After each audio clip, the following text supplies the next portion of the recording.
Uh, my name is Anna Mawan. I got allocated in CSS 2021 और जहाँ तक मेरी प्रोफेशनल क्वालिफिकेशंस का ताल्लुक है, I have done LLB honours from Punjab university को लॉ कॉलेज, फिर LLM Punjab university law college से। उसके अलावा डिप्लोमा इंटरनेशनल लॉ का हासिल किया हुआ है और along with that I have international law certification from research society of international law. और ये मेरा ब्रीफ सा जो है वो इंट्रोडक्शन है। अच्छा जी, इंटरनेशनल लॉ का सब्जेक्ट आपको पता है कि आप you have to take 6 optional subjects और उसमें 6 ऑप्शनल सब्जेक्ट्स में से एक जो है वो आपका 200 मार्क्स का होता है और बाकी जो आपके पास 4 बच जाते हैं वो 100 मार्क्स के होते हैं। तो इंटरनेशनल लॉ जो है वो बेसिकली एक 100 मार्क्स का सब्जेक्ट है जो आप चूज करते हैं फ्रॉम योर ऑप्शनल्स। और इसमें ऑलमोस्ट 20 टॉपिक्स जो हैं, अराउंड अबाउट 20 टॉपिक्स जो हैं वो एग्जामिनर ने आपको दिए हुए हैं कि ये 20 टॉपिक्स आपने तैयार करने हैं और उसमें से बाहर पेपर उसमें से बाहर नहीं आता होता। अगर आप पास्ट पेपर्स को स्क्रूटनाइज करें तो आपको अंदाजा होगा। So those 20 topics from if they are being prepared from a good book from a good source, 1 or 2 sources through guidance, तो आप उसमें जो है वो अच्छे मार्क्स स्कोर कर लेते हैं। आपको पता चल जाता है कि वो पेपर जो है आपने किस तरह जो है उसको अटेम्प्ट करना है और पेपर में क्या क्या इम्पोर्टेंट्स जो है उसकी निटी-ग्रिटीज क्या हैं और क्या क्या रिक्वायरमेंट्स होती हैं। स्टिल कुछ एम्बिग्विटीज रह जाती हैं, क्वेश्चंस कुछ इस तरह के आते हैं तो कि हमें लगता है कि ये सिलेबस से बाहर आ गए हैं या ये क्वेश्चन जो है ये किस तरह सॉल्व होगा। लेकिन बात वही जो इंटरनेशनल लॉ का जो एग्जामिनर है, अब तो खैर वो 2-3 साल से पेपर बहुत आसान दे रहा है, बड़ी सीधी सीधी बात कर रहा है। लेकिन 2018 से लेकर 2020 में जो एग्जामिनर आया हुआ था उसने क्वेश्चंस, इवन 21 तक उसने जो क्वेश्चंस हैं वो बड़े ही अजीब से देने शुरू कर दिए थे। तो वो अक्सर स्टूडेंट्स जो हैं वो ये समझने लग गए कि ओ ये तो क्वेश्चन पेपर से बाहर आ रहा है, ये सिलेबस से बाहर आ रहा है, ऑल दैट। फिर उसने मार्क्स भी जो है वो खींच के देने शुरू कर दिए। लेकिन सिंस 2022 से ऑनवर्ड्स जो है अब मार्क्स जो है वो इतने खींच के नहीं दे रहा। अब वो जो है वो मार्क्स भी इसमें बेहतर दे रहा है और आप यूआर स्कोर आप स्कोरिंग ट्रेंड भी देखें तो इसका स्कोरिंग ट्रेंड भी जो है वो अब ये स्कोर अच्छा दे रहा है आपको। सो इंटरनेशनल लॉ के अगर हम पेपर की बात करें कि इसमें कौन कौन सी चीज़ों की ज़रूरत है, तो कीप दिस इन माइंड कि हर सब्जेक्ट का अपना जार्गन होता है, ठीक है, इसकी अपनी ग्लॉसरी होती है, हर सब्जेक्ट की अपनी रिक्वायरमेंट्स होती हैं। इंटरनेशनल लॉ के पेपर को आप कभी इंटरनेशनल रिलेशंस के पेपर की तरह जो है अटेम्प्ट नहीं कर सकते, करंट अफेयर्स के पेपर की तरह अटेम्प्ट नहीं कर सकते, पाकिस्तान अफेयर्स के पेपर की तरह अटेम्प्ट नहीं कर सकते। जो इंटरनेशनल लॉ की जो ग्लॉसरी इंटरनेशनल लॉ की है वो आप दूसरे पेपर्स में भी उस तरीके से इस्तेमाल नहीं कर सकते। हाँ, थोड़ी बहुत इस्तेमाल कर लें, लेकिन वो दूसरे पेपर्स में भी इस्तेमाल नहीं हो सकती। लॉ का पेपर का ये होता है कि इसके अंदर लॉज और केस स्टडीज की बहुत ज्यादा जो है वो इम्पोर्टेंस होती है। अगर आप लॉज और केस स्टडीज को कोट नहीं करते तो आपको मार्क्स उस तरह नहीं मिलते। तो जब हम और सही जो है वो सोर्सेज से तैयारी नहीं करते या प्रॉपर हमें गाइडेंस नहीं होती, तो हम क्या करते हैं कि फिर हम जितना भी हमें, जैसा हमने करंट अफेयर का पेपर किया होता है वैसे हम इंटरनेशनल लॉ का पेपर जाके अटेम्प्ट कराते हैं। तो उसका नुकसान ये होता है कि जब हम हमें फिर जब मार्क्स आते हैं तो मार्क्स नहीं मिल रहे होते। तो इट्स वेरी इंपॉर्टेंट कि आप जो है लॉ के पेपर को लॉ के पेपर की तरह करें, ठीक है।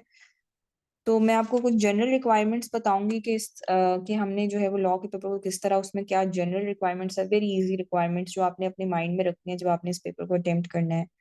फिर हम एक जनरल स्ट्रक्चर देख लेंगे कि आंसर का क्या होना चाहिए और उसके बाद जो है हम कुछ पास्ट पेपर्स के क्वेश्चंस देखेंगे जो कि रिपीटेडली आए हुए हैं, ठीक है। और उन पास्ट पेपर्स के क्वेश्चंस को हम देख के देखेंगे कि एग्जाम, उसकी हम एक आउटलाइन मैंने आप लोगों को आपसे शेयर करूंगी और हम उससे एग्जाम हम अंदाजा हो जाएगा कि एग्जामिनर बेसिकली डिमांड क्या कर रहा था हमसे इन क्वेश्चंस में और हमने क्वेश्चंस को किस तरह जो है वो ब्रेक करना है अगर हमें किसी किस्म के ट्रिकी क्वेश्चंस आ जाते हैं, ठीक है। अब अगर आप इसकी जनरल रिक्वायरमेंट्स देखें तो सबसे पहली general requirement of a question of international में काफ़ी सारी ऐसी जनरल रिक्वायरमेंट्स भी होंगी जो कि आपको अपने दूसरे पेपर्स के लिए भी बहुत इंपॉर्टेंस रखती होंगी। सबसे पहली तो ये बात है कि इस पेपर के अंदर इंट्रोडक्शन कंक्लूजन की इंपॉर्टेंस है। मैंने एस्पिरेंट्स के पेपर चेक किए हैं तो मैंने एक चीज़ नोटिस की है कि या तो वो इंट्रोडक्शन स्किप कर देते हैं या वो कंक्लूजन स्किप कर देते हैं। I don't know why they do this. Introduction and conclusion are part and parcel of your answer. You cannot skip them. Even if it's a law paper, आपको introduction conclusion लिखना है. एक book का preface नहीं होगा, उसका concluding जो है वो चैप्टर नहीं होगा, तो आपको बुक पढ़ने का मजा नहीं आएगा. सो इट्स वेरी इंपॉर्टेंट कि आप इंट्रोडक्शन कंक्लूजन लाजमी जो है वो हर आंसर में दें. चाहे आपका टाइम कम हो रहा है या जो भी है, you have to maintain, you have to balance your questions. ठीक है, क्वेश्चन के आंसर्स 5-6 पेजेस में आंसर दें, लेकिन इंट्रोडक्शन कंक्लूजन को मत स्किप करें अगर आपका टाइम शॉर्ट हो रहा है तो. ठीक है, प्रैक्टिस करें, ज़्यादा से ज़्यादा प्रैक्टिस करें. उसके अलावा एक्सप्लेनेटरी हेडिंग्स दें. सिर्फ और सिर्फ एक पॉइंट ना दें. हमेशा हेडिंग्स एक्सप्लेनेटरी होनी चाहिए. ये आपके बाकी पेपर्स के लिए भी बहुत इंपॉर्टेंट है. Try to make explanatory headings. ठीक है, ऐसे फ्रेजेस दें एग्जामिनर हेडिंग देख के जान ले कि अच्छा ठीक है, ये बात डिस्कस करने लगा है या ये बात डिस्कस करने लगी है. और जब आप एक्सप्लेनेटरी हेडिंग्स देते हैं, जो उसके नीचे जितना भी लिखें, जो आपके की पॉइंट्स होते हैं, उनको लाजमी हाईलाइट करें. ब्लैक पॉइंटर रख लें, मार्कर रख लें, उनको हाईलाइट करें. ठीक है, उनको हाईलाइट करें क्योंकि एग्जामिनर के पास इतना टाइम नहीं होता. हम फिलहाल I am in my training. बहुत सारे लोग इस तरह जो है वो हमें इस ट्रेनिंग के दौरान मिल रहे हैं हु हैड बीन एग्जामिनर्स. ठीक है, तो वो कहते हैं हमारे पास इतना टाइम ही नहीं होता. We tend to give 3 to 4 minutes to one paper. 3 to 4 minutes on one paper को देने का मतलब ये बनता है कि उन्होंने फौरन उसको स्किम करना है. जब वो उसे स्किम करते हैं, आप लॉ का पेपर है, उसके अंदर डायग्राम्स और फिगर्स तो उन्हें नजर नहीं आने. तो आपके जो इंपॉर्टेंट पॉइंट्स, जो हाईलाइटेड पॉइंट्स होंगे, वो उनको स्किम करेगा. वो देखेगा कि अच्छा ठीक है, इसने ये भी लिखा हुआ है, ये भी लिखा हुआ है, ये भी लिखा हुआ है. वो आपकी ग्रामेटिकल एरर्स उस तरह चेक नहीं कर रहा, लेकिन वो आपका नॉलेज और उसमें आपने जो जो मटेरियल दिया हो उसको चेक करेगा. और वो भी चेक करेगा अगर आप उसको प्रॉपरली जो है वो हाईलाइट करेंगे.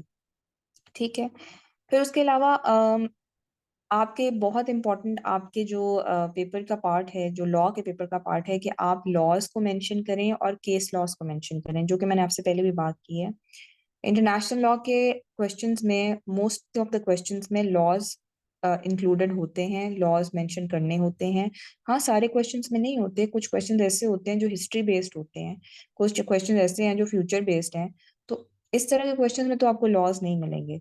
लेकिन हाँ, अगर ट्रीटी का क्वेश्चन है, डिप्लोमेटिक रिलेशंस का क्वेश्चन आ गया आपके पास, इंटरनेशनल ह्यूमैनिटेरियन जो लॉज हैं उससे रिलेटेड आपको कोई लॉज ऑफ वॉर पे या वॉर रिलेटेड कोई क्वेश्चन आ जाता है, यूज ऑफ फोर्स पे क्वेश्चन आ जाता है, तो सबके जो है वो लॉज मौजूद हैं.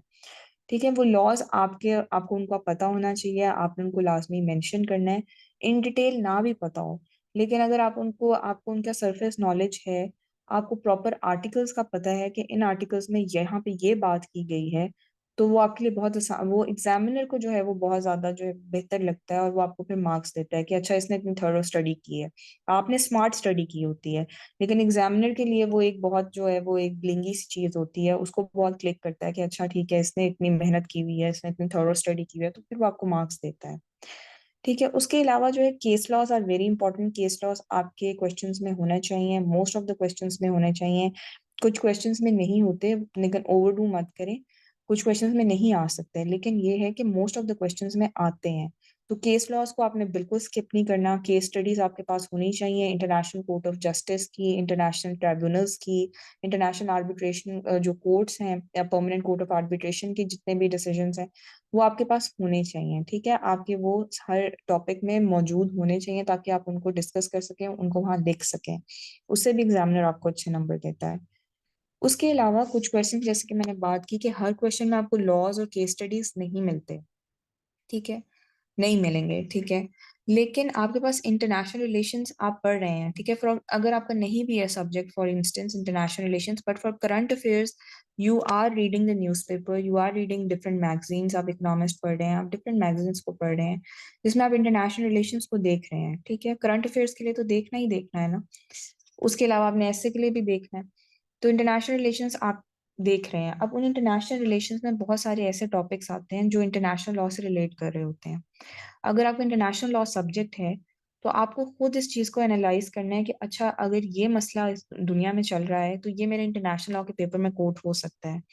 अगर अभी जो है वो इंडिया और कनाडा के रिलेशंस, डिप्लोमेटिक रिलेशंस उनके जो हैं वो लिमिट हो रहे हैं, उनमें जो स्पैट चल रहा है, उनमें जो फाइट चल रही है, उस पे जो न्यूज़ आ रही है, मैं उसको अगर Vienna convention on diplomatic relations पे मुझे कोई क्वेश्चन आता है तो मैं उसको वहां पे कोट कर सकता हूँ या कर सकती हूँ।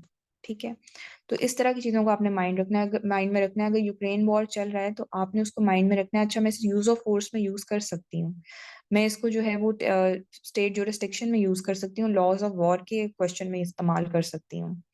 तो इस तरह उसके अलावा यही नहीं कि सिर्फ जो प्रेजेंट मैटर्स हैं वो, अगर आपको पीछे आप चले जाएं, अगर आपने आपने हिस्ट्री पढ़ी हुई है, आपको हिस्ट्री से कोई वर्ल्ड वॉर 1 से कोई एग्जांपल याद आती है, वर्ल्ड वॉर 2 से कोई एग्जांपल याद आती है, आप वो एग्जांपल्स भी दे सकते हैं।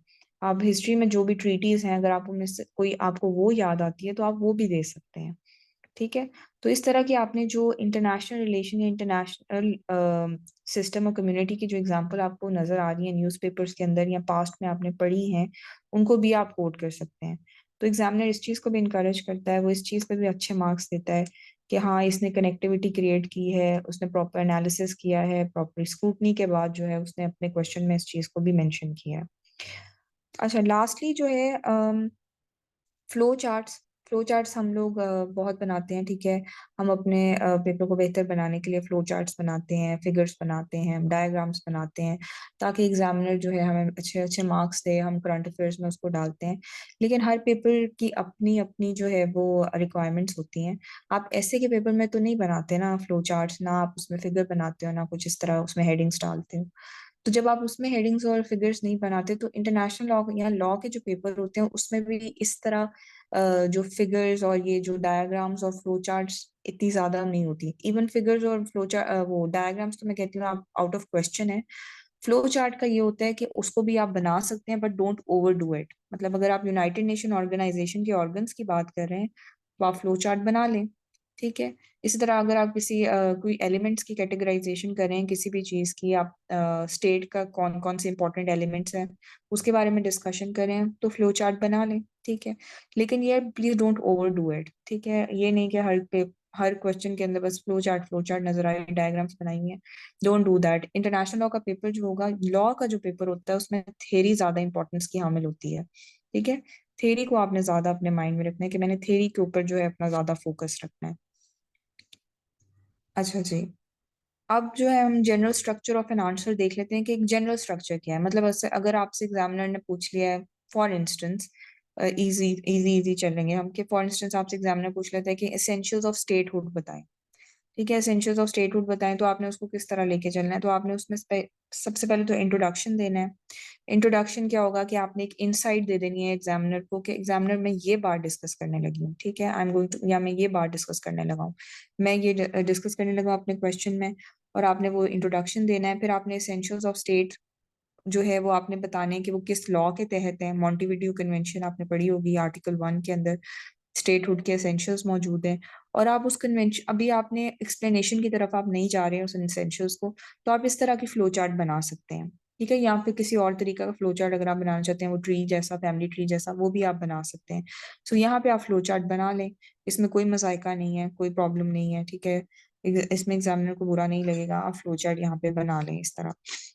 उसके बाद आप क्या करें कि आपने हर हेडिंग जो है, हर सब हेडिंग के अंदर जो आपने एलिमेंट्स देने हैं, एक्सप्लेनेशन दें, एग्जाम्पल दें, एक्सप्लेनेशन दें, एग्जाम्पल दें। अब ये चारों एलिमेंट्स के अंदर there should be explanation and there should be an example. ठीक है, एग्जाम्पल्स लाजमी दें। जहां पे आपको नजर आता है केस स्टडीज मौजूद नहीं है, एग्जाम्पल्स दें। टेरिटोरी, सबसे छोटा मुल्क दुनिया में कौन सा है, सबसे बड़ा मुल्क दुनिया में कौन सा है, किसके डिस्प्यूटेड बॉर्डर्स हैं, पॉपुलेशन कहाँ पे ज्यादा है, ये सारी चीजें आपको ऑलरेडी पता है। बस आपने अपने माइंड को चलाना है। ठीक है, तो आपने उसको इजी इजी लेके चलना है, डिफिकल्टी की तरफ नहीं जाना है। आपने जो एक्सप्लेनेशन देनी है, एग्जांपल्स देनी है। ठीक है, जहाँ पे आपको लॉज और आपको नजर आ रहा है केस स्टडीज नहीं आ रही, वहाँ एक्सप्लेनेशन दे और एग्जांपल्स दें। और फिर आपने अपने क्वेश्चन को कंक्लूड कर देना है। तो ये आपका एक जनरल स्ट्रक्चर है, जो कि एक general structure of an answer होना चाहिए, कि इस तरह फ्लो चार्ट बना सकते हैं, लॉ को मेंशन करें, एग्जांपल दें, एक्सप्लेनेशन दें और फिर कंक्लूड कर दें। अब हम जो इम्पोर्टेंट जो पास्ट पेपर्स में क्वेश्चंस आए हैं हम उनको देख लेते हैं कि पास्ट पेपर्स में हमें जो क्वेश्चंस आए और वो थोड़े से ट्रिकी थे, तो उसको हमें किस तरह हैंडल करना चाहिए था।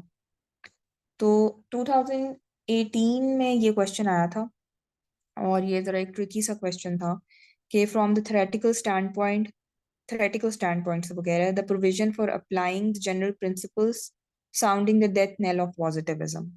तो बेसिकली एग्जामिनर आपसे कहा कि अगर हम थियोरेटिकल स्टैंड पॉइंट से, थ्योरी से देखें, तो जो पॉजिटिविस्ट जो बात कर जनरल प्रिंसिपल्स ऑफ लॉ की एप्लीकेशन की वजह से जो भी पॉजिटिविस्ट का आर्ग्यूमेंट है वो अब उस वो फौत हो गया, ठीक है। वो आर्ग्यूमेंट जो है वो अब ऑब्सोलीट हो गया है, वो रिडंडेंट हो गया है, ठीक है। या उसने एक मेजर ब्लो जो है वो पॉजिटिविस्ट के आर्ग्यूमेंट को दिया है।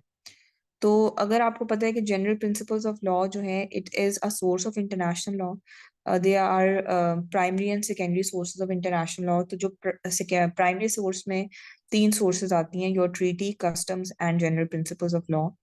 तो जो उन्होंने कहा कि जो जनरल प्रिंसिपल्स ऑफ लॉ को अप्लाई करने की वजह से पॉजिटिविज्म का जो आर्ग्यूमेंट्स हैं कि ये पूरा international law is based upon the consent of the state, उसको एक मेजर ब्लो मिला है, ठीक है, उसको एक मेजर ब्लो मिला है।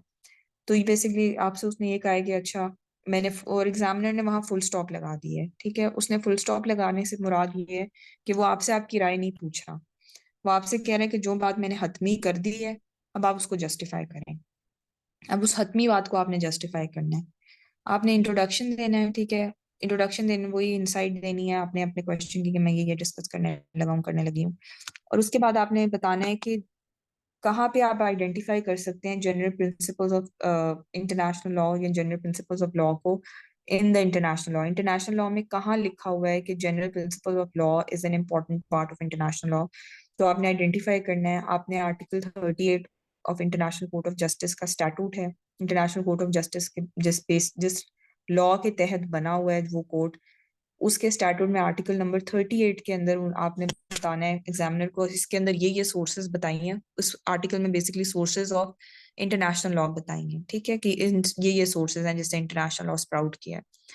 तो उन सोर्सेज में जो थर्ड सोर्स है आप कहते हो कि वो जनरल प्रिंसिपल्स ऑफ लॉ हैं। बाकी सोर्सेज को प्लेन पेन से लिखें, जनरल प्रिंसिपल्स ऑफ लॉ को हाईलाइट करके लिख दें। तो आपने एग्जामिनर को बता दिया कि हाँ मैंने लॉ पढ़ा हुआ है और मैंने आपको आइडेंटिफाई कर दिया है कि किस लॉ के अंदर जो है ये लिखा हुआ है कि general principles of law is an important source of international law, ठीक है। आपने एग्जामिनर को ये बात बता दी। फिर आपने एग्जामिनर को ये बताना है कि मुझे पता है कि पॉजिटिविस्ट का आर्ग्यूमेंट क्या है, कि पॉजिटिविस्ट बात क्या करते हैं।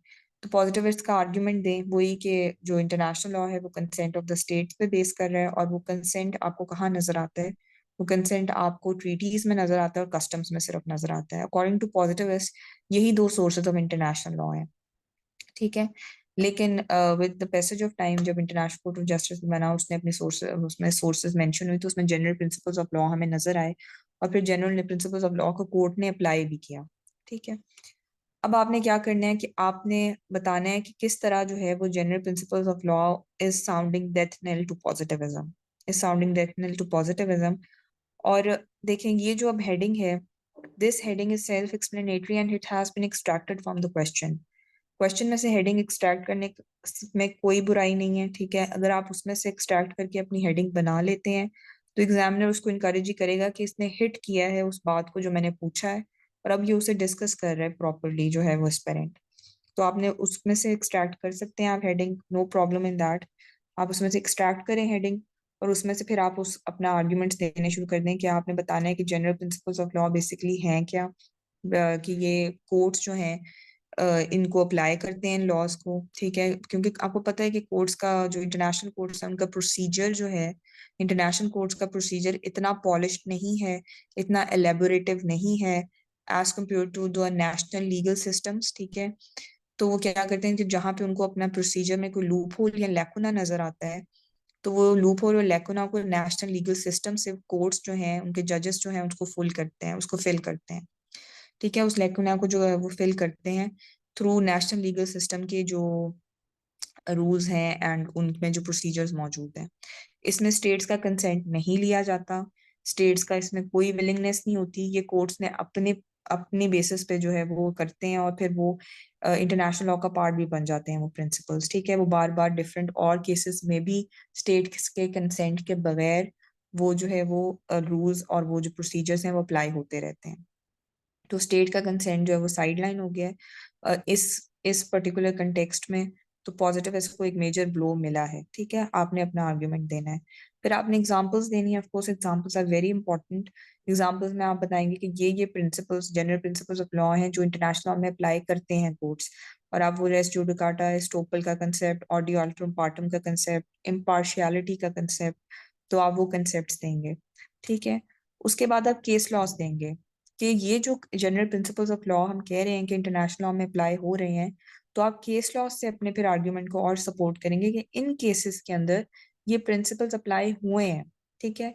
तो आप एक दे दें, दो दे दें, तीन दे दें, जैसे आपकी मर्जी, जितने आपको याद है, ठीक है। तो ये दो case Lotus, Corfu channel case, Chorzow factory case, ये दो केस लॉस आप देंगे, ठीक है। और उसके बाद आप कंक्लूड कर देंगे। कंक्लूड में आप एक शॉर्ट सा एनालिसिस देंगे। केस लॉस को आगे डिफाइन इस तरह करना है कि केस लॉस में जहाँ जिसे जो आपका जो केस लॉज होते हैं, आपने पढ़ा होगा ऑफ कोर्स, उनमें बहुत बड़े डिसीजंस होते हैं, ठीक है।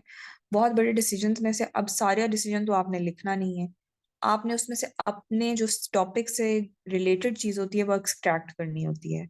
अगर आप अच्छी सोर्सेज से पढ़ रहे हैं ऑफ इंटरनेशनल लॉ, आप अच्छी सोर्सेज से पढ़ रहे हैं या आपने अच्छी गाइडेंस ली हुई है, तो आपको वो एक्सट्रैक्टेड फॉर्म में वहां पे उन सोर्सेज में मौजूद होता है कि ठीक है, इस टॉपिक के अंदर इस केस का इतना पार्ट आपने बस मेंशन करना है, ठीक है। तो आपने वो आपको जब आप प्रॉपर, अभी ये तो क्योंकि पेपर अटेम्प्टिंग टेक्निक्स का है, अदरवाइज अगर ये टॉपिक जब मैं पढ़ाती हूँ तो उसके अंदर मैं ये सारी चीजें डिस्कस करती हूँ कि आपने कितना जो है वो उसको लेना है और वो कितने केस स्टडी और ये वगैरह, ठीक है। तो आपने बस उस केस लॉ के अंदर अपने जो टॉपिक से रिलेटेड चीज को एक्सट्रैक्ट कर लेना है, ठीक है। अब चोरजो फैक्ट्री केस में रेस जुडिकाटा का प्रिंसिपल अप्लाई हुआ था, तो आपने वो चीज को एक्सट्रैक्ट कर लेना है कि इस केस में इस तरह उन्होंने जो है इस तरीके से जो है रेस जुडिकाटा अप्लाई कर दिया था और ये कोर्ट का डिसीजन था, ठीक है। कोर्ट का मतलब इससे रिलेटेड इतना डिसीजन, पूरा डिसीजन लिखने की जरूरत नहीं है, 2 to 3 लाइंस पे, ठीक है। उस तरह दूसरा कॉफू चैनल केस में भी 2 to 3 लाइंस पे, दैट्स इट। और उसके बाद आप इसे कंक्लूड कर दें और कंक्लूजन में थोड़ा सा एनालिसिस दें कि हाँ इस तरह जो है उसने डेथ लेंथ कॉज किया है, और फिर अपने क्वेश्चन को सम अप करें द कंक्लूजन, और बस आपने इसका आंसर दे दिया, ठीक है। तो कोई मुश्किल नहीं थी। बेसिकली दो डिस्कशंस थी जो कि आपने डिफरेंट एक आपने पहले पढ़ ली, एक आपने बाद में दो टॉपिक्स में पढ़ी थी, उसको बस आपने कंपेयर कर लिया, ठीक है, और उसको सब्सटैंशिएट कर लिया with examples, with case studies. इसमें बस आप रीडिंग आपने इन दोनों चीजों की होती है, बस आपने कनेक्टिविटी क्रिएट करनी होती है, वो एग्जामिनर ने आपसे वो कनेक्टिविटी क्रिएट करने को कहा है और आपने उसकी कर देनी है, ठीक है। फिर एक और बहुत इंपॉर्टेंट क्वेश्चन जो एग्जामिनर 1-2 साल से रिपीटेडली दे रहा है, वो ये है कि why it is difficult to render historical account of the origin of international law, and what should be the focus of any account as to how and why international law began। मतलब क्यों आप international law के एक definite historical account नहीं दे सकते, जो jurist जितने भी मौजूद हैं, why can not they give a definite historical account of international law.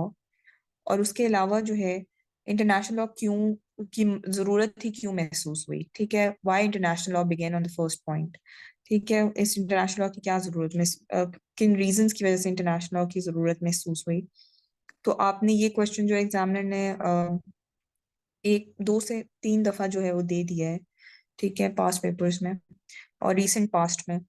तो इसमें भी आप इंट्रोडक्शन देंगे, वही आप इंसाइट देंगे अपने क्वेश्चन की, और फिर आप बताएंगे कि reasons for difficulty in rending a definite historical account of international law, क्योंकि जूरिस्ट जो है, हर जूरिस्ट जो है वो डिफरेंट तरीके का हिस्टोरिकल अकाउंट दे रहा होता है। अगर आप डिफरेंट इंटरनेशनल लॉ की बुक पढ़ें तो उसके अंदर डिफरेंट जूरिस्ट ने डिफरेंट दिया है कि इधर से इंटरनेशनल निकला, उधर से इंटरनेशनल निकला, लेकिन इसका एक डेफिनेट हिस्टोरिकल अकाउंट आपको इसलिए नहीं मिलता।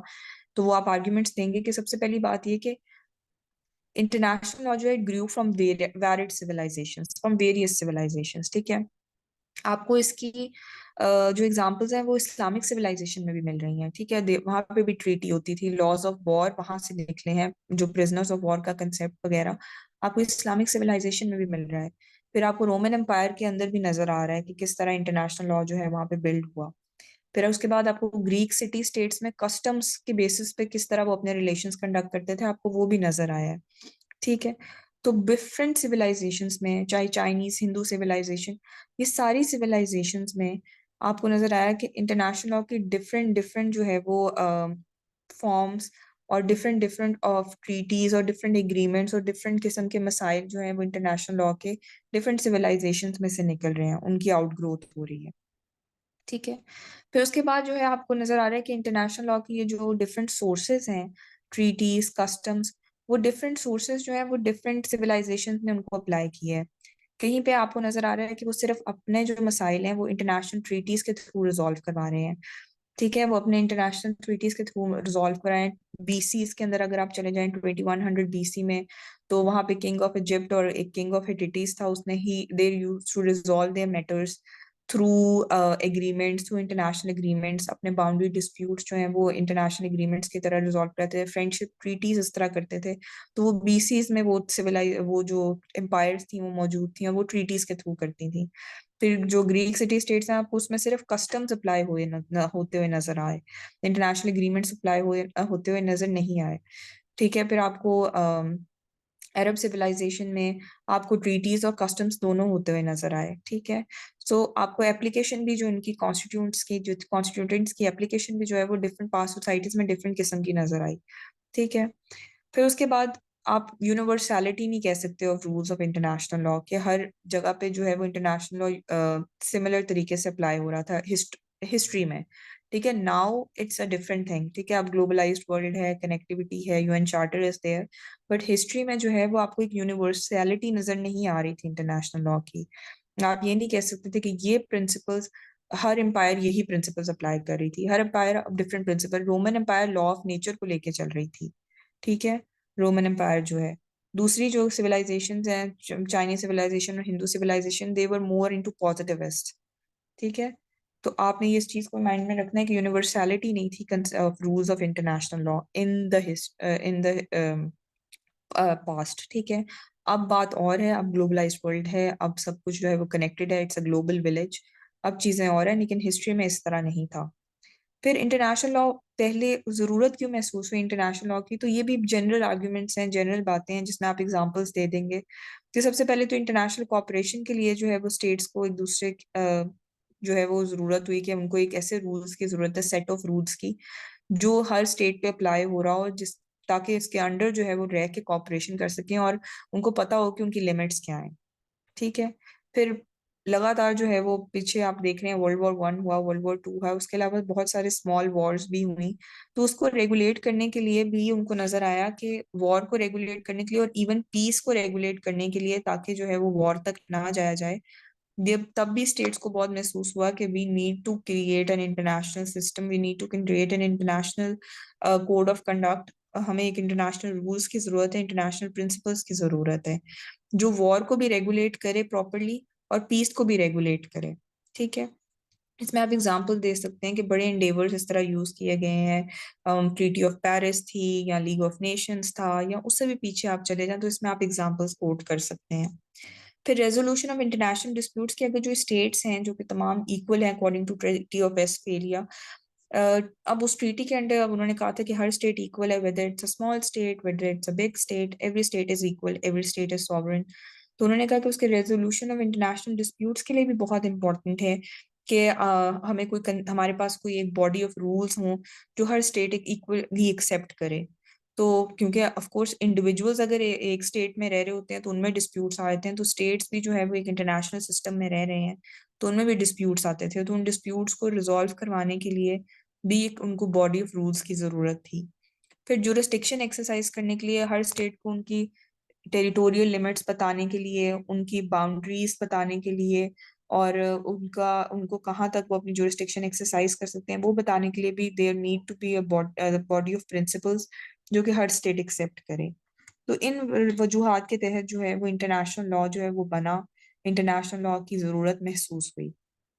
जनरल आर्ग्यूमेंट्स हैं, इसको एग्जामिनर यही चाह रहा है कि आप इसको जनरली डिस्कस करें। अगर आप मेल्कम एंड शॉ को भी पढ़ें या आप डिक्सन की बुक भी पढ़ें या आप कोई और बुक भी पढ़ें तो उसमें भी उन्होंने ये जनरल आर्ग्यूमेंट्स ही दिए हुए हैं। ठीक है, तो आपने ये जनरल आर्ग्यूमेंट्स जो है वो एग्जामिनर को देने हैं, but you have to substantiate your answer with examples, ताकि वो जनरल ये नहीं स्वीपिंग स्टेटमेंट्स ना लगें। ठीक है, स्वीपिंग स्टेटमेंट्स एग्जामिनर जो है उसको इनकरेज नहीं करता, उसको बेहतर नहीं समझता। अपने आंसर्स में एग्जांपल्स लास्ट में कोट करें ताकि आपके आर्ग्यूमेंट जो है इट होल्ड्स वाटर। ठीक है, फिर उसके बाद जो है एक और हम क्वेश्चन देख लेते हैं, that is distinguish between monism and dualism. ये भी एग्जामिनर रिपीटेडली जो है वो दे रहा था। Distinguish between monism and dualism, to what extent both monism and dualism explains how states relate to international law. Critically discuss incorporation and transformation are two modalities for adopting international law into the municipal legal system. तो examiner ने basically आपसे उस topic के अंदर जो कुछ था वो सारा कुछ पूछ लिया। ठीक है, मोनोइज्म और ड्यूलिज्म का जो टॉपिक है इंटरनेशनल लॉ का, उसमें जो कुछ था एग्जामिनर ने आपसे हर चीज पूछ ली है। तो यहाँ पे आप इंट्रोडक्शन देंगे, फिर आप मोनोइज्म और ड्यूलिज्म को जो है वो डिफरेंशिएट करेंगे, क्योंकि उसने आपसे डिस्टिंग्विश कहा है, उसने कहा आप उसको डिस्टिंग्विश करें। डेफिनेशन के थ्रू डिफरेंशिएट करें, नेचर के थ्रू डिफरेंशिएट करें, एप्लीकेशन के थ्रू डिफरेंशिएट करें। ठीक है, और उनके आर्गूमेंट्स के थ्रू, उनके प्रोपोनेंट्स के थ्रू जो है इनको डिफरेंशिएट करें। ठीक है, अब डिफरेंशिएट करने के बाद, अब उसके बाद आप उसकी एप्लीकेशन बताएंगे जो उसने दूसरी चीज आपसे पूछी।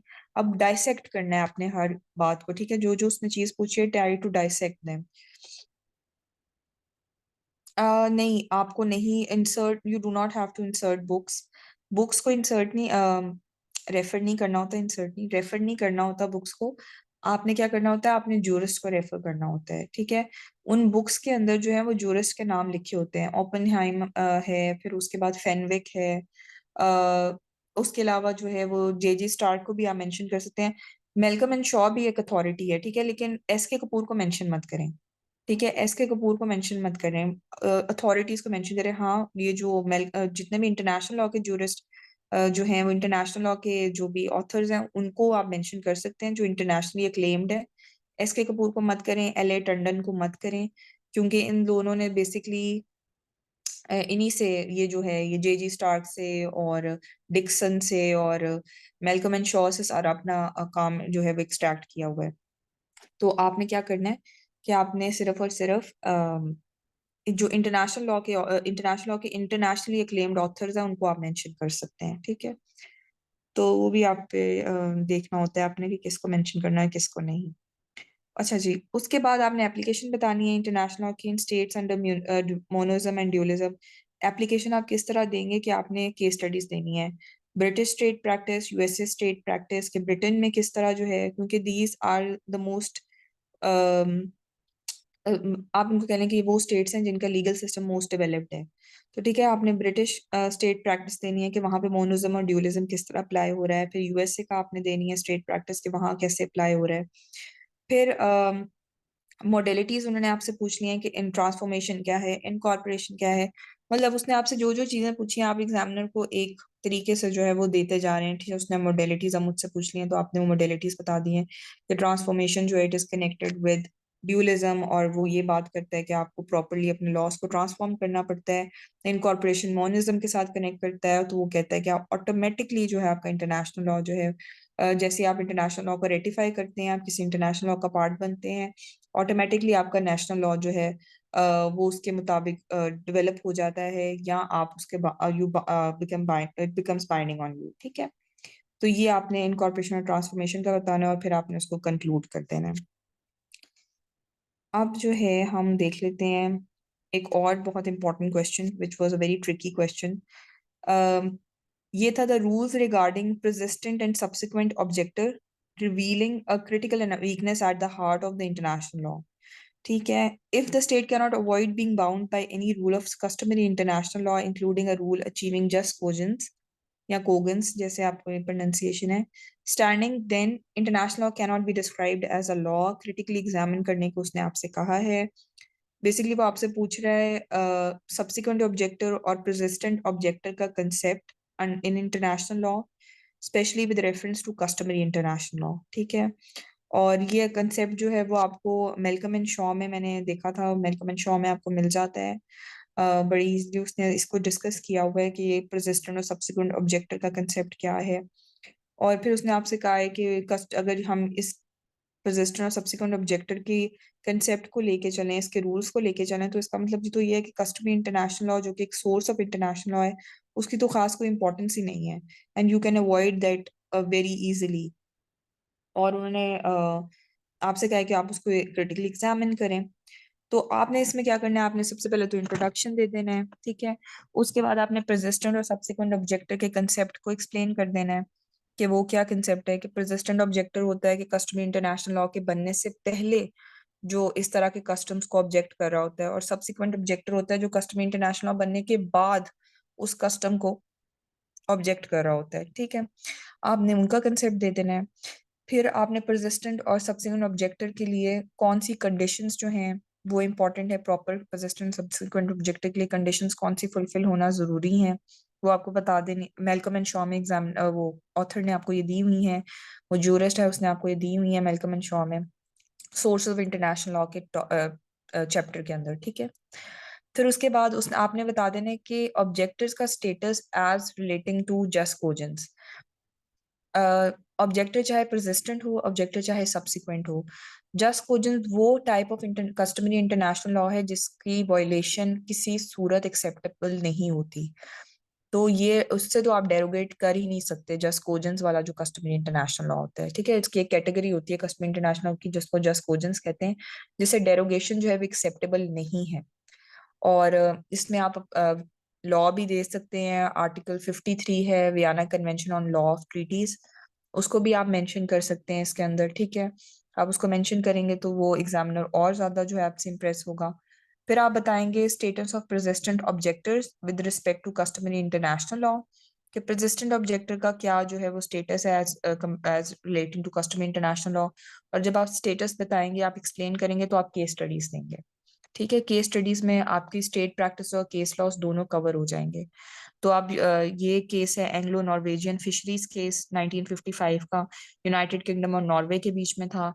इसके अंदर क्या हुआ था कि कस्टम इंटरनेशनल लॉ बनने से पहले ही नॉर्वे ने जो है उस कस्टम के अगेंस्ट एक्शंस किए थे और शो करवाया था। पर्टिकुलरली उसने ऑब्जेक्ट किया था कि मैं इस कस्टम को ये जो कस्टम आप सोच रहे हैं बनाने के लिए, स्टेट्स करना स्टार्ट हो गई हैं इसको बनाने, मैं इसको नहीं मानता। और उसने परसिस्टेंटली जो है उसे ऑब्जेक्ट किया था।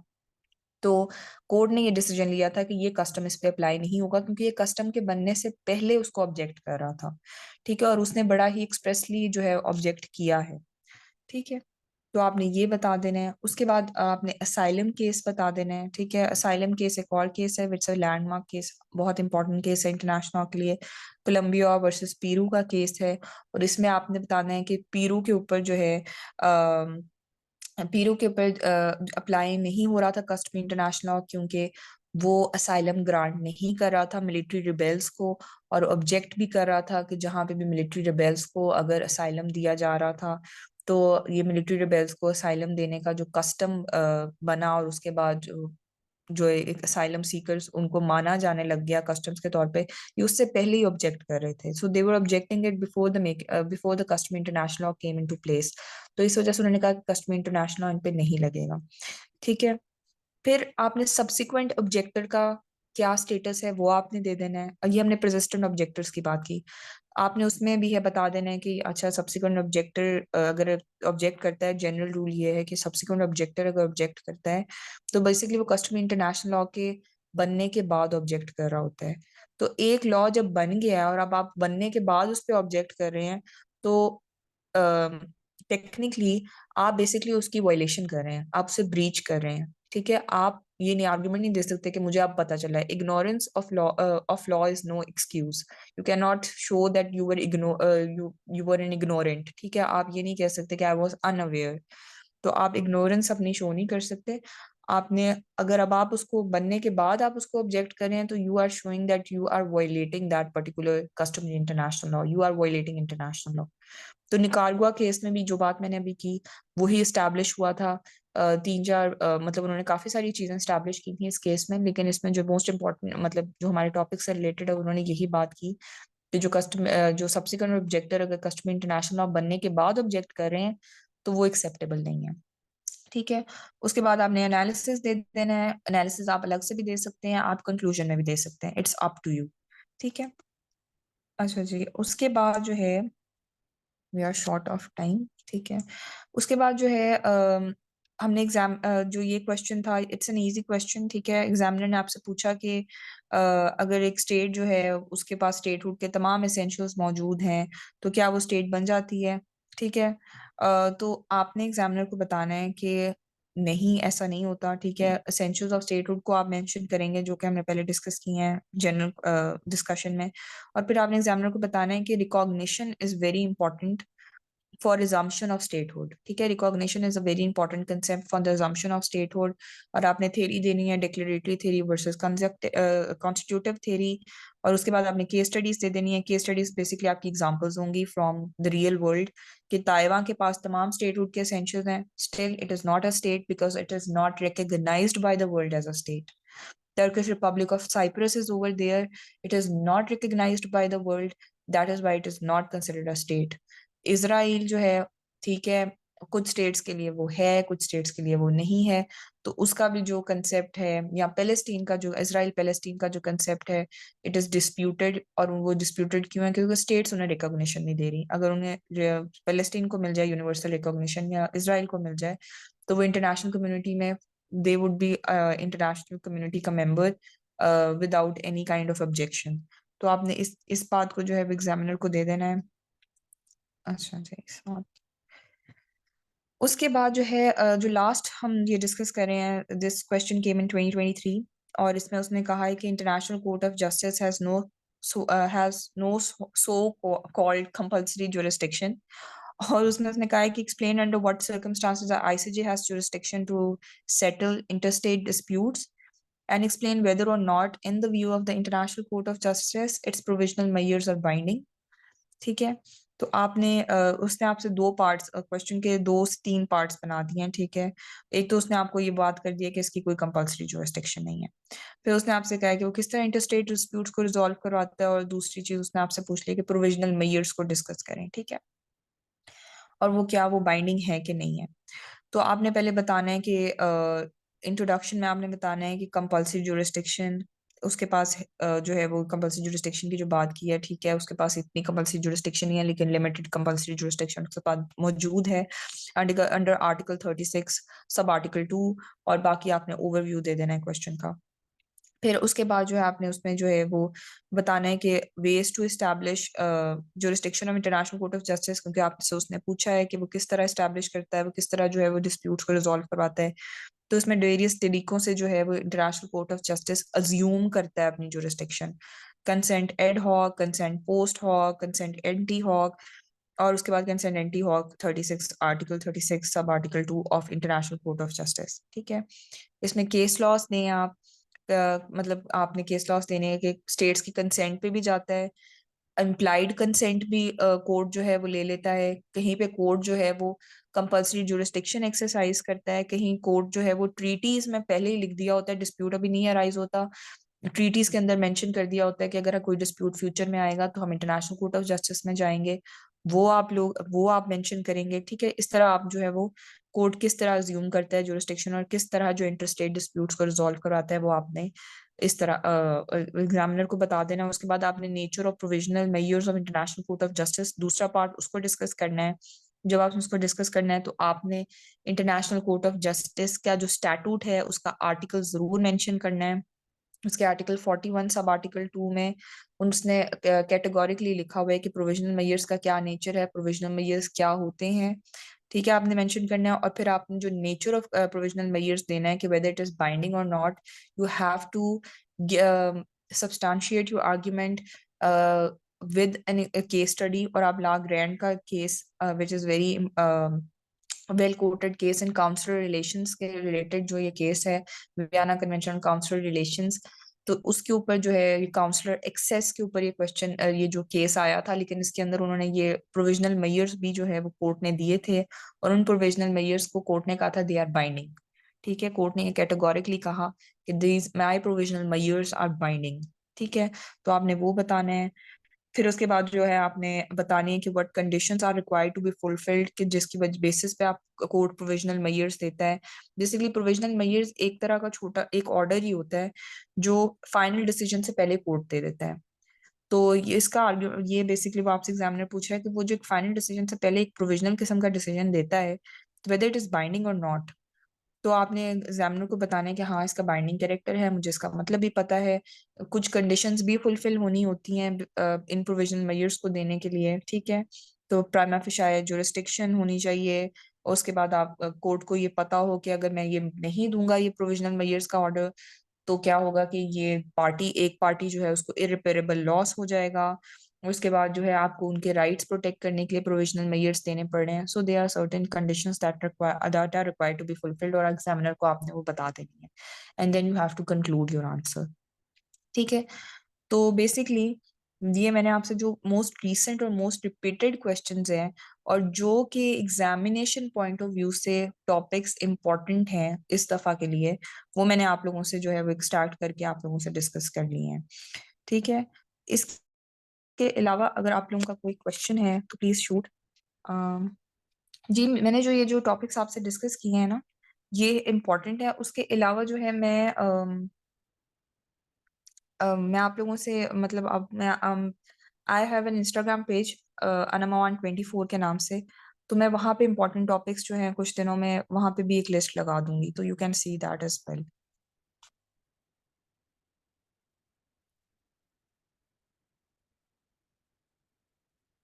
अच्छा जी, किसी के क्वेश्चन है तो यू कैन आस्क।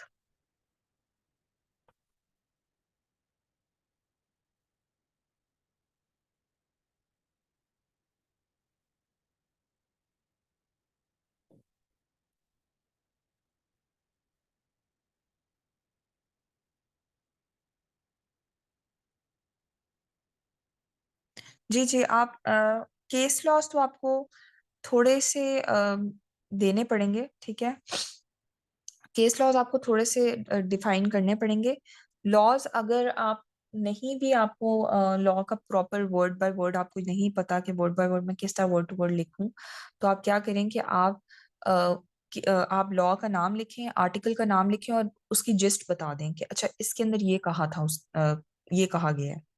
लेकिन जो केस लॉज हैं उनको आपने लाजमी जो है वो 2 से 3 लाइनों में डिस्कस करना है।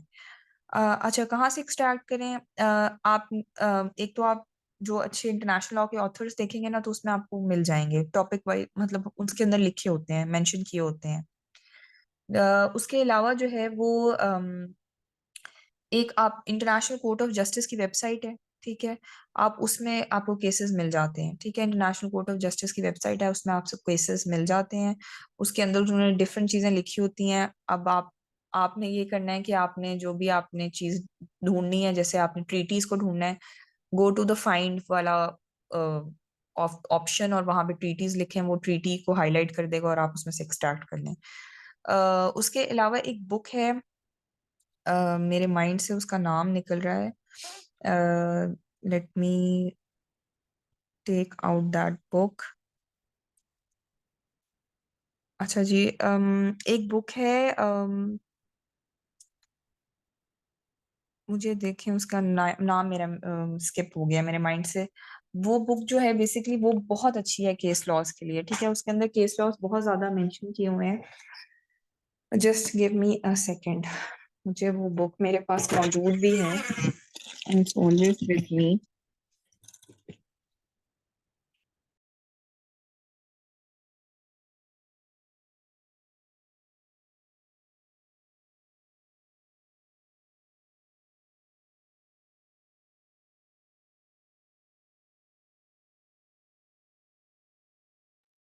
हाँ जी, डेविड हैरिस की बुक है, डेविड हैरिस की, और संदेश एंड डेविड हैरिस की बुक है, cases and material on international law. ठीक है, तो ये डेविड हैरिस की बुक आपको ऑनलाइन भी मिल जाती है। उसका बिल्कुल न्यू वर्जन तो नहीं मिलेगा, लेकिन ऑनलाइन आपको ये बुक जो है वो मिल जाती है। उन्होंने टॉपिक वाइज क्या किया हुआ है, डेविड हैरिस के cases and materials on international law की बुक का, उन्होंने टॉपिक वाइज आपको केसेस दिए हुए हैं। ठीक है, मतलब सोर्सेज ऑफ इंटरनेशनल लॉ है, तो उसके अंदर उन्होंने आपको ढेर सारे केसेस बता दिए हैं, कि ये केसेस हैं, और उनमें आप उनमें से कोई भी अपने पसंद का जो है वो निकाल सकते हैं। ठीक है, डेविड हैरिस की। और उसके अलावा एस के कपूर की बुक अच्छी है, लेकिन एस के कपूर की बुक को ना सेकंड पे रखें। मेलकम एंड शॉ या जे जी स्टार्क को पहला रखें अपनी सोर्स, और हाँ जी डेविड हैरिस, और जो है वो एस के कपूर की बुक को एज अ हेल्पिंग बुक रखें। ठीक है, जहाँ पे मेलकम एंड शॉ समझ नहीं आ रहा, जहाँ जहाँ वहाँ एस के कपूर की बुक को पढ़ें। कोई ऑनलाइन सोर्स, अहमद बिलाल सूफ़ी के टॉपिक्स आपको नेट पे मिल जाते हैं, ठीक है? अहमद बिलाल सूफ़ी के। और उसके अलावा देयर इज़ यूट्यूब चैनल जिसके अंदर जो है जिसके अंदर उन्होंने ना कार्टून्स की फॉर्म में बड़ा अच्छा, एनिमेशन की फॉर्म में उन्होंने बड़ा अच्छा इंटरनेशनल लॉ को वो डिस्कस करते हैं, different cases and all. Lex LEX करके कुछ है, ठीक है? वो आप सर्च करेंगे तो आपको मिल जाएगा। एनिमेशन की फॉर्म में उन्होंने केस स्टडीज भी डिस्कस की होती हैं, ट्वीटीज भी, डिफरेंट टॉपिक्स भी डिस्कस किए होते हैं, ठीक है? सो ठीक है। Okay, so take care everyone और गुड लक। इंशाल्लाह जो है, हाँ जी, बिल्कुल 2-3 मिनट की वीडियो होती हैं, वो अच्छी होती हैं। मतलब आपने टॉपिक पढ़ लिया, उसके बाद आप उसको देख लें तो आपके लिए बेहतर हो जाता है। Okay, best of luck everyone, और इंशाल्लाह टेंशन लेने की ज़रूरत नहीं है। You will do. हाँ, हाँ जी, हाँ जी, बताएँ? नहीं, मेरे पास इस तरह नोट्स तो मौजूद नहीं है। तो इस तरह नहीं है, बट व्हेन आई टीच, मैं अब नवंबर का सेशन होगा व्हेन आई टीच, तो फिर उसके अंदर मेरी स्लाइड्स वगैरह होती हैं जिसके अंदर मैंने चीज़ें मेंशन की होती हैं। हाँ जी, आप रेफरेंस यूज़ कर सकते हैं। नंबर 124। ये CSS सिर्फ क्यों लिखा है आपने?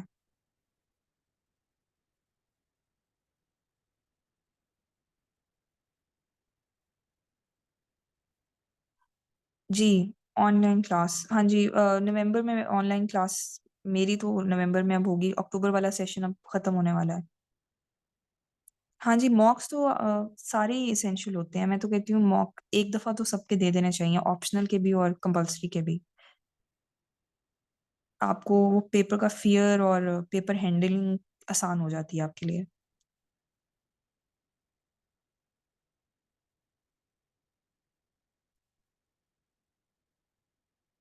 वो आप IR वालों से पूछिएगा। IR की बुक, मैं आई लॉ की बुक्स रिकमेंड कर देती हूँ। IR की बुक आप IR के सर से पूछें, वो आपको बताएँगे बेहतर बुक्स।